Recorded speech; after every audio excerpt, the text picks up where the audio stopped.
The shock discovery and the king's dilemma.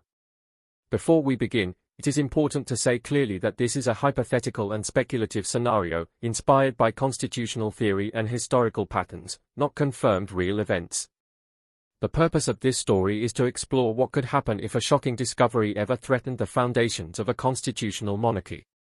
With that in mind, imagine a cold December night when most of Britain was asleep and thinking about upcoming holidays, family gatherings, and celebrations. Inside Windsor Castle, far away from public attention, a senior archivist named Dr. Helena Ashworth was quietly doing routine work. Her job was simple but important, to catalogue and organize old documents stored in the royal archives. These archives contain centuries of letters, legal papers, and historical records, many of which have not been touched for decades.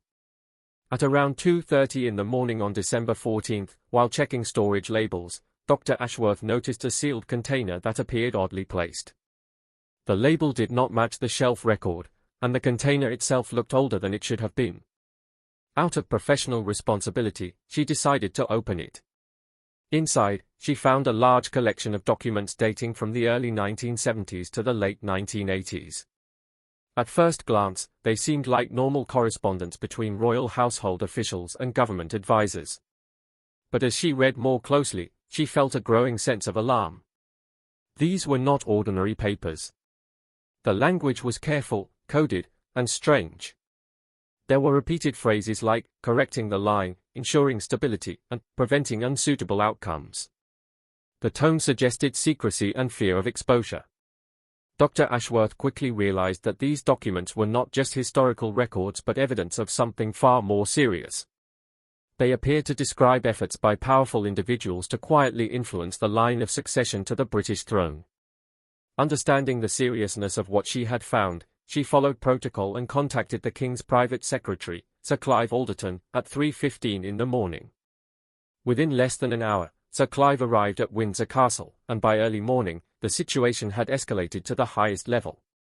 By 5 a.m., King Charles was being briefed at Clarence House. The King spent the entire morning reviewing the documents with legal experts, historians, and constitutional advisors. Every signature was checked. Every date was verified. The documents were compared with known historical records.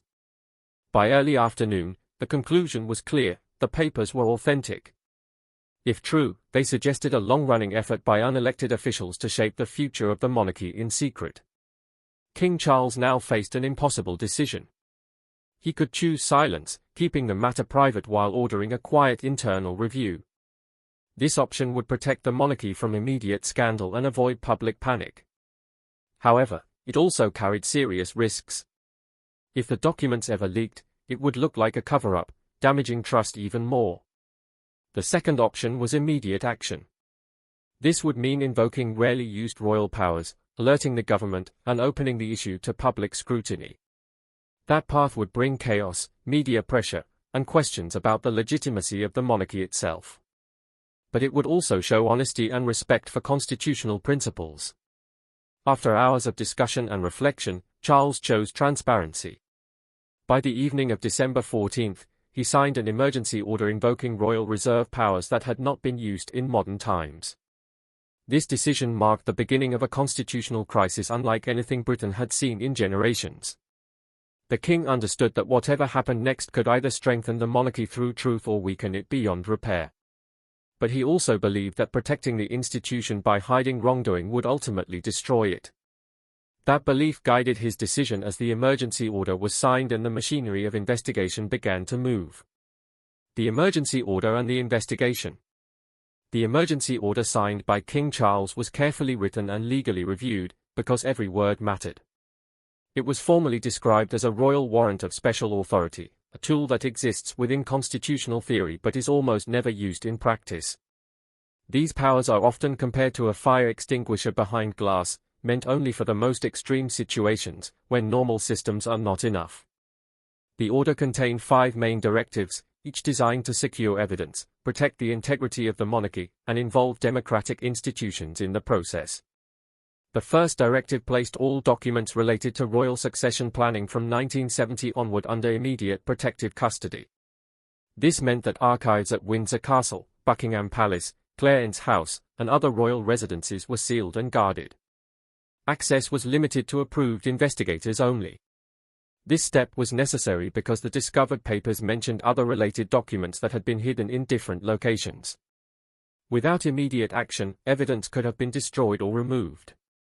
The second directive created a royal commission of inquiry with extraordinary investigative powers. This commission included senior judges, constitutional experts, and respected historians, chosen for their independence rather than loyalty to the crown. The commission had authority to summon witnesses, demand documents, and examine classified government records. Some legal scholars questioned whether the monarch had the right to create such a body without Parliament's approval. Others argued that when the integrity of succession itself is under threat, the sovereign retains reserve powers to protect constitutional order. The third directive required immediate consultation with political leaders, including the Prime Minister, the Lord Chancellor, and leaders of all major parties. This ensured that the monarch was not acting alone and that Parliament would be involved in any future decisions. Succession laws are ultimately made by Parliament, not the Crown, and any findings that affected legitimacy would require legislative action. The fourth directive suspended several senior royal household officials on paid leave while the investigation continued. These individuals were not publicly accused of wrongdoing, but the document suggested that some current staff positions had knowledge of past actions or ongoing efforts to keep the conspiracy hidden. Suspending them was necessary to prevent interference with the investigation. The fifth and final directive addressed the line of succession directly. King Charles declared that during the investigation, the existing succession order would remain unchanged. This was crucial to prevent immediate instability. However, he also stated that if the investigation revealed unlawful manipulation, he would work with Parliament to correct it, even if doing so damaged the monarchy's reputation. This statement sent a powerful message: stability would not be preserved at the cost of truth. Within hours of the order being signed, security was tightened across royal properties. Archives were locked down, staff were interviewed, and digital records were secured. A short public statement from Buckingham Palace confirmed that historical documents raising serious questions had been discovered and that a full investigation was underway. While the statement was careful and limited, it was enough to trigger intense media attention and public debate. Constitutional experts appeared on television, arguing over whether the king had acted properly or gone too far. Some praised his commitment to transparency. Others worried that he had opened a door that could never be closed. But the investigation moved forward regardless. The Royal Commission began reviewing the documents in detail, and what they found was even more troubling than first believed. The papers did not describe a single incident or mistake. They outlined a coordinated effort involving dozens of people across multiple institutions. This was not carelessness.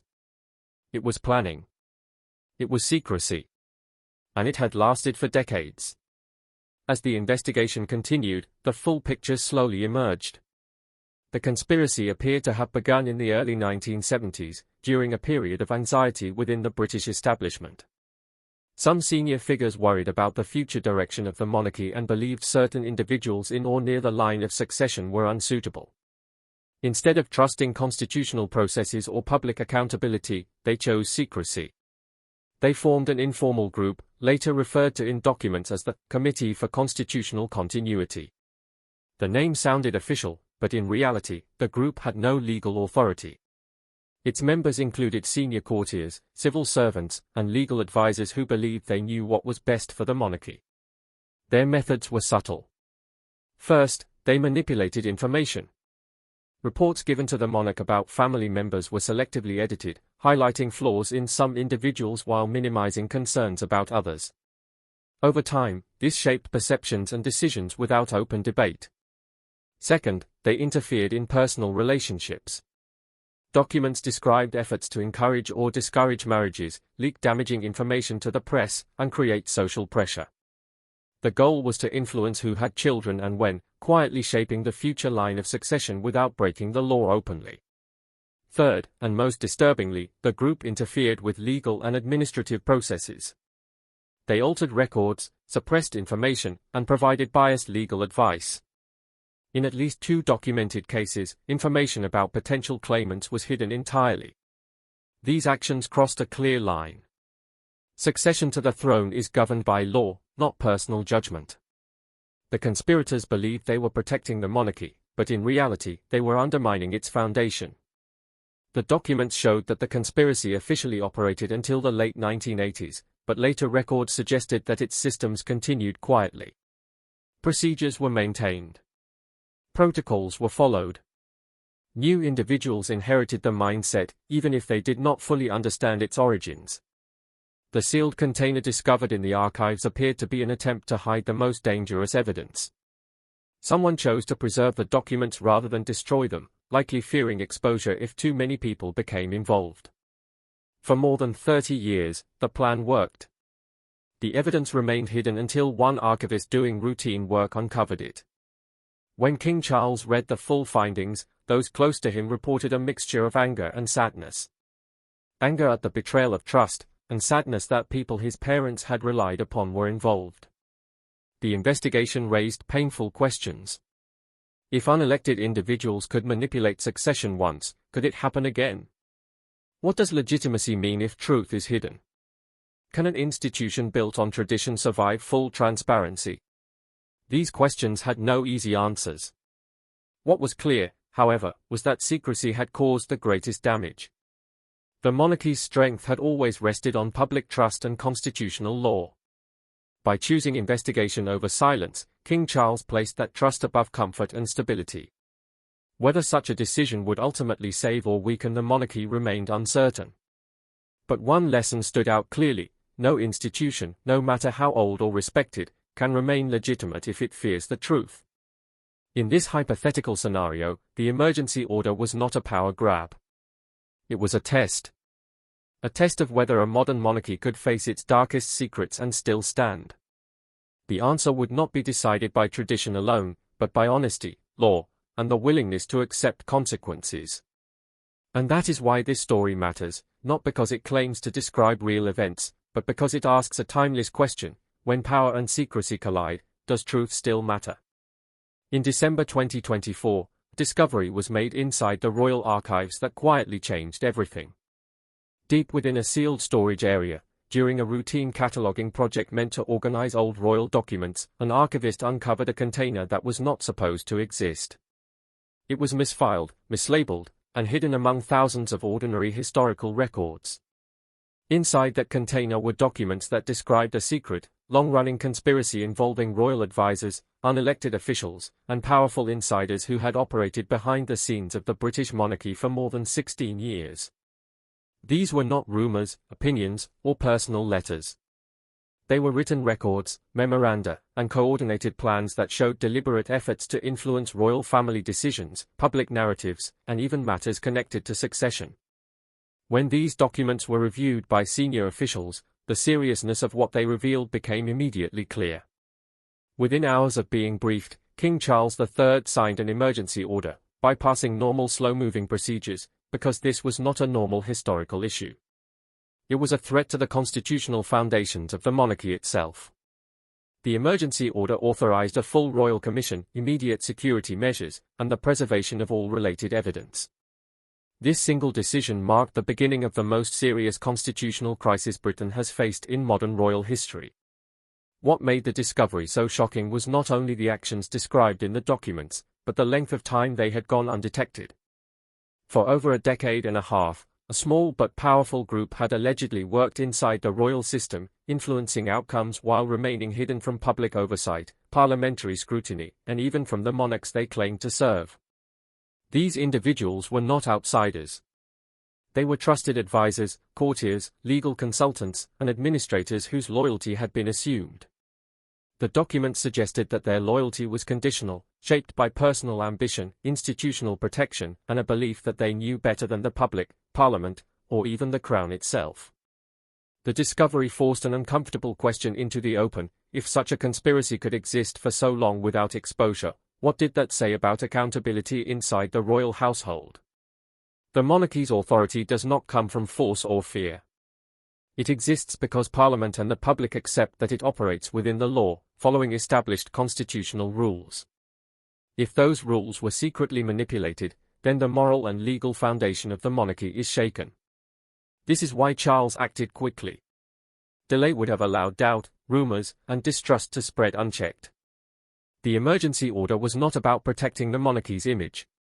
It was about confronting the possibility that the system itself had been compromised.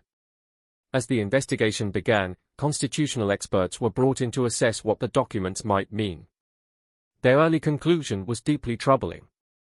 The conspiracy described did not only concern internal family matters or public relations. It touched on decisions that may have influenced marriages, public perceptions, and official records in ways that could have indirectly affected the line of succession. This immediately raised fears of a legitimacy crisis. The British monarchy is built on one core principle, that the succession follows the law. Kings and queens rule not because they seize power, but because the law places them there. If unlawful interference altered who married whom, who was recognized officially, or how records were maintained, then the line of succession itself could be questioned. Even the suggestion of such manipulation is dangerous. Once the public begins to doubt legitimacy, trust erodes rapidly. That is why this discovery could not remain an internal matter. It demanded full investigation. The emergency order empowered the Royal Commission to examine every relevant document, compel testimony, and cooperate with law enforcement if criminal activity was uncovered. This was an extraordinary step. Monarchs traditionally avoid actions that invite scrutiny of the institution itself. But Charles made it clear that protecting the monarchy through secrecy would only weaken it in the long run. Transparency, even when painful, was the only path forward. Behind closed doors, the reaction among senior officials was tense and divided. Some believed reopening historical matters would cause more damage than silence ever could. Others argued that silence had already allowed the problem to grow. The documents made clear that this was not a single bad decision or isolated mistake. It was a system of influence that had operated repeatedly, carefully, and deliberately. The emergency order also revealed another alarming detail. Some of the documents were not old. While parts of the conspiracy dated back decades, several memoranda were written within the last 5 years. This suggested that efforts to hide the truth were ongoing, even into the present reign. Certain individuals appeared to have known that archival projects might eventually expose the sealed container and had discussed ways to delay or redirect cataloging efforts. The discovery was accidental only from the perspective of the cover-up. In reality, it was inevitable. Modern archival systems are thorough, digital, and systematic. What secrecy protected in the past could not survive indefinitely. Once the emergency order was signed, time became critical. Evidence could disappear. Digital records could be erased. Witnesses could coordinate stories or retreat into silence. That urgency explains why Charles used emergency powers instead of standard administrative reviews. Within days, Parliament was briefed in closed sessions. Members of Parliament were told that no conclusions had yet been reached, but that the issues raised were serious enough to threaten constitutional stability. The mood in those sessions was described as grave. Lawmakers understood that they might soon face impossible choices. Accept the current succession regardless of how it came about, or reopen questions that could destabilize the entire system of government. Neither option was comfortable. But doing nothing was no longer possible. The emergency order had already made the crisis public at the highest levels of state. As news of the investigation began to circulate in limited form, public concern grew. Polling showed confusion, worry, and division. Some citizens feared that the monarchy had been fundamentally dishonest. Others praised Charles for choosing transparency over tradition. What everyone agreed on was that something unprecedented was happening. The monarchy had always adapted quietly, behind the scenes. This time, adaptation was happening in full view of the nation. And this was only the beginning. The discovery of the documents was the spark, but what they might ultimately reveal could reshape the monarchy forever. The emergency order did not answer the questions. It forced them into the open. And once asked, those questions could not be ignored. The investigation had begun, and with it, a race against time, secrecy, and the weight of history itself. As the Royal Commission began its work, attention quickly shifted from the shocking discovery itself to a far more sensitive and dangerous issue, the line of succession. From the very beginning, constitutional experts warned that this was where the investigation could have the most explosive consequences. The British monarchy does not survive on popularity alone. It survives because its authority is accepted as lawful. Every king, queen, and heir is placed where they are through a carefully defined legal process shaped by centuries of law, tradition, and parliamentary approval. If that process was secretly interfered with, even indirectly, then the legitimacy of the current succession could be questioned. The documents discovered in the archives included references to specific individuals and specific situations where outcomes were allegedly managed. In simple words, this means that advisors may have worked behind the scenes to push events in certain directions while making it appear that everything happened naturally. One of the most concerning examples involved a royal family member in the 1970s whose relationship and potential marriage were allegedly discouraged through coordinated negative media stories, private pressure from within the family, and strategic social isolation. According to the documents, this campaign was not driven by personal concern or moral judgment, but by a belief among advisors that the marriage would create complications for future succession planning. The pressure reportedly worked. The relationship ended. The individual later married someone else, at a different time, and had children whose place in the line of succession was shaped by those altered circumstances. The legal question that follows is deeply uncomfortable. If the original interference was unlawful, if it violated constitutional norms or individual rights, does that mean the resulting succession outcomes are tainted? Another case raised even more serious alarms. The documents included vague but troubling references to birth records in the 1980s, suggesting that certain paperwork had been managed to ensure historical consistency. In plain terms, this implies that official records may have been altered, delayed, or selectively recorded to avoid raising questions at the time. If true, this would move the issue beyond ethical misconduct into potential criminal behavior. Birth records are foundational legal documents. They are not symbolic. They determine identity, rights, and in the case of royalty, position in the line of succession. If any such records were manipulated, then the current arrangements could be based on information that was never fully truthful. At the heart of the crisis lies Prince William. William is first in line to the throne. His children, George, Charlotte, and Louis, follow him according to the Succession to the Crown Act 2013, which ended male preference primogeniture. There is no allegation that William or his children have done anything wrong. They are entirely innocent. But innocence does not shield them from the consequences of systemic failure. If the system that placed William where he is was corrupted in earlier generations, critics argue that this creates a shadow over his legitimacy as heir.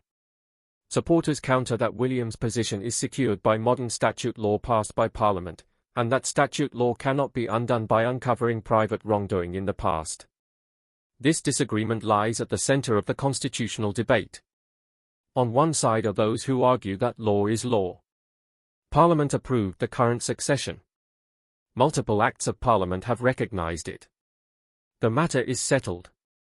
To reopen it would create chaos and undermine the authority of democratic institutions themselves.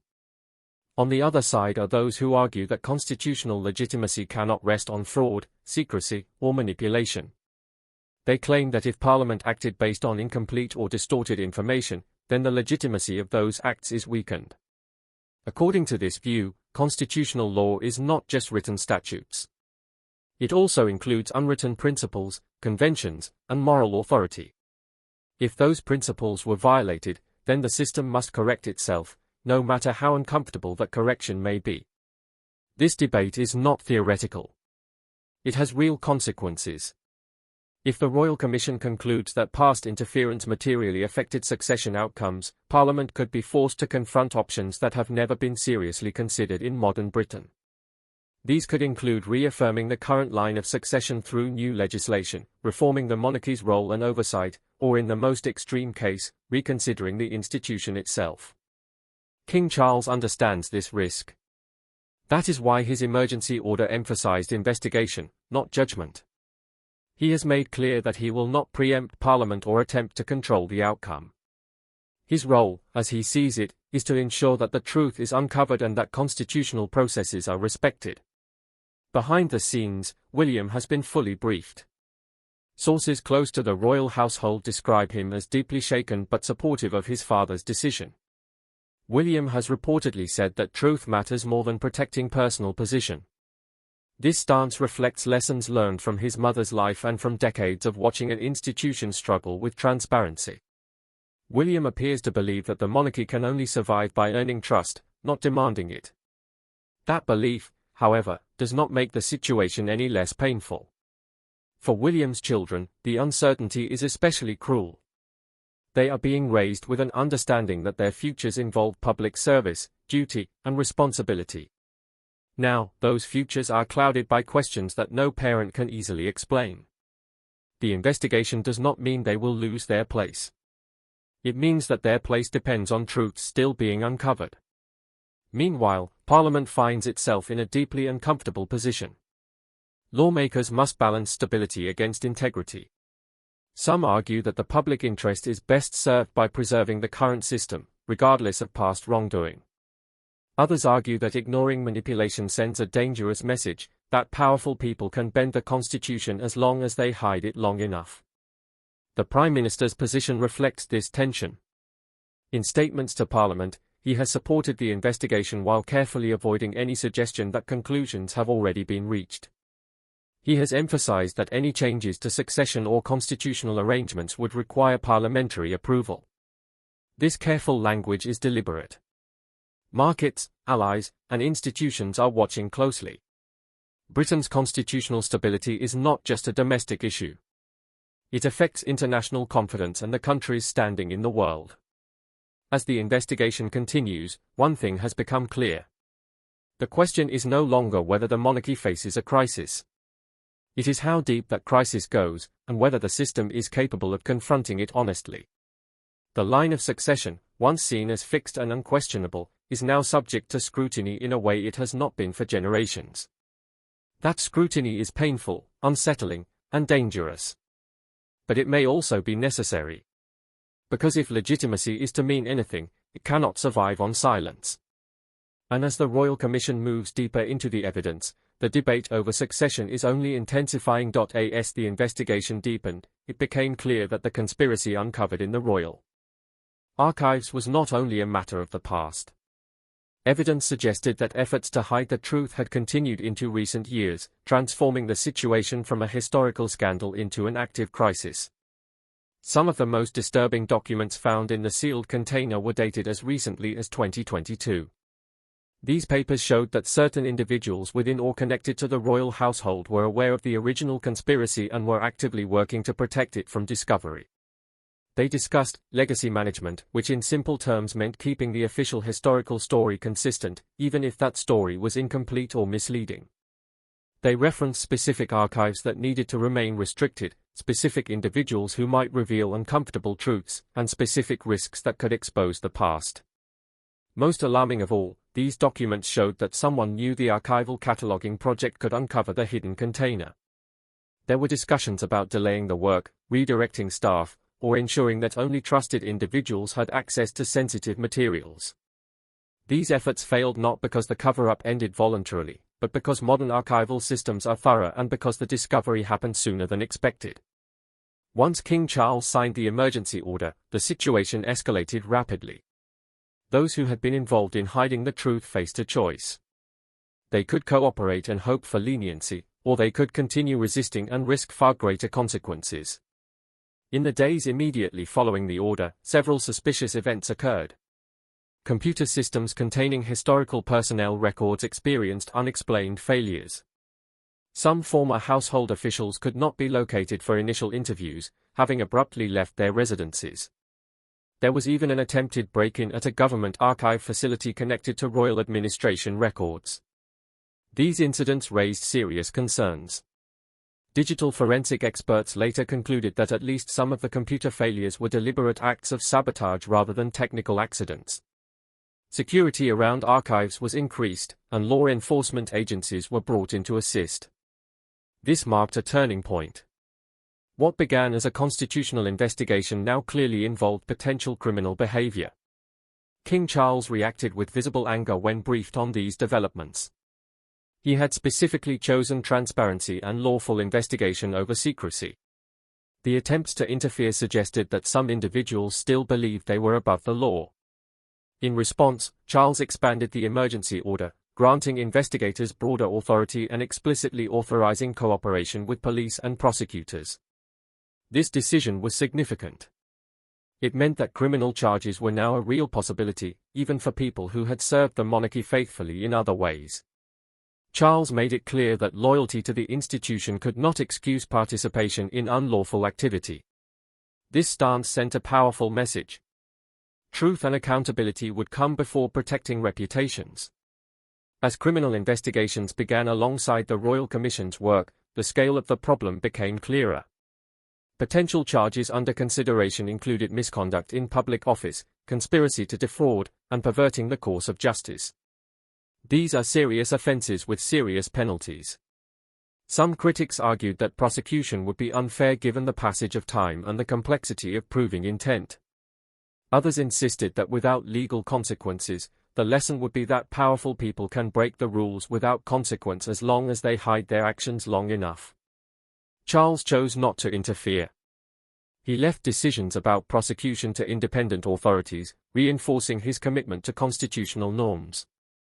Meanwhile, the Royal Commission continued its exhaustive work. Teams examined archives line by line, interviewed witnesses under oath, and reconstructed timelines stretching back decades.